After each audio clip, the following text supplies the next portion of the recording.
Welcome back. Here's the big newsmaker this evening. With only a few days to go for his tenure to end, the chairman of the TRAI has decided to speak out. PD Vaghela sat down with me for what was his first and last interview as India's telecom regulator. Vaghela is worried about the loss of Vodafone-Idea subscriber base and its inability to roll out 5G services. He also spoke about the tussle between telecom service providers and OTT players, among other issues. Take a look. TRAI in 2018 has recommended that there is no need to regulate OTT. At that time, TRAI's main concern, at that OTT was growing, and TRAI's main concern is always, consumer interest. Consumers are getting something, free and cheaper, that, TRAI should, promote that. But in the last, 5 years, a lot of things have changed, and all over the world, most of the telecom operators, they are now claiming that, and that, their networks are congested because of the, rise of the OTT. And and they should be compensated for for carrying the OTT content.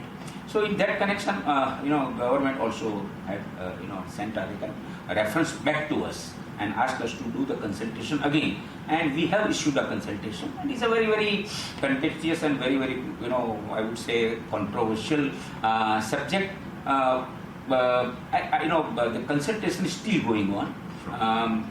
They had asked for more time, and we are yet to do the OSD. After OSD, TRAI will take an appropriate stand and give recommendation to the government on this issue. But it is a very, very fascinating subject, I should tell, and we have to be very careful both ways. That the OTT should not be stifled, its growth should not stifle. At the same time, how do we handle the concerns which are raised by the telecom operators? So how to do a lot of balancing. I think it's a very interesting answer that you give us in terms of setting the framework. A very controversial decision, like you said. But from moving from one controversy to the other, I just want to get a sense of one of the aspects that defined the beginning part of your tenure was the AGR issue, the way it panned out. There was a lot of engagement that the TRAI had also done on the subject. I just want to get a sense that when history looks back at this AGR issue, you think this is a battle in your sense as a telecom titan? This is a battle that the centre could have done without?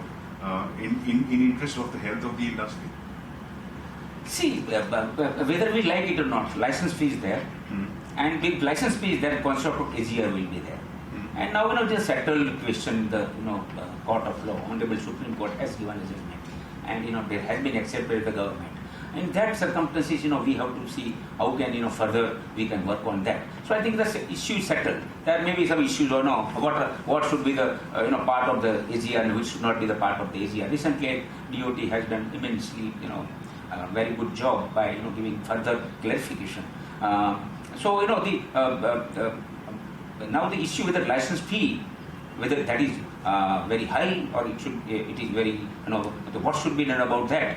So that an issue, I think TRAI had recommended that license fee should be reduced, but government in its wisdom has not accepted that fact. But that license fee is here at present to stay.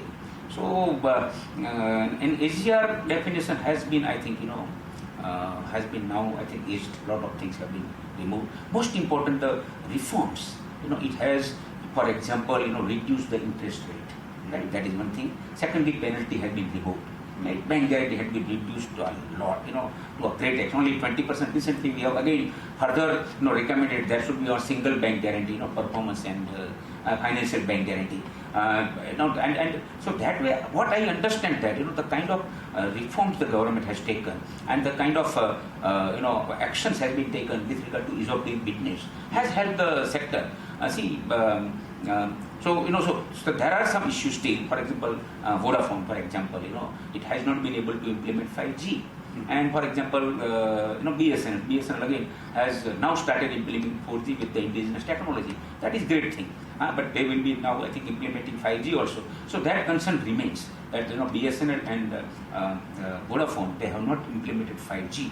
In what way the competition will span out, and how will how will the subscribers behavior will change the subscriber base among the various stakeholders. Especially, we are worried that BSNL and Vodafone both are losing their subscriber base.